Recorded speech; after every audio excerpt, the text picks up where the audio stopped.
কিন্ডার জয় খাবি না। ঠাম্মাকে অর্ধেক খাইয়ে দে, তুই অর্ধেক খা। আমি বলেছিলাম না বাইরের জিনিস কিছু খেতে না বলেছিলাম তো।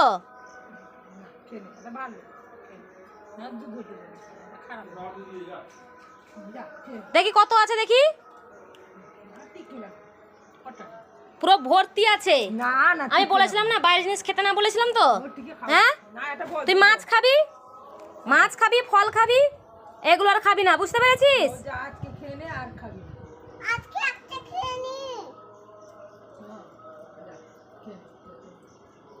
আমি কিন্তু দেখছি কিন্তু, ঠিক আছে? পাপার দিকে কি তাকাচ্ছিস?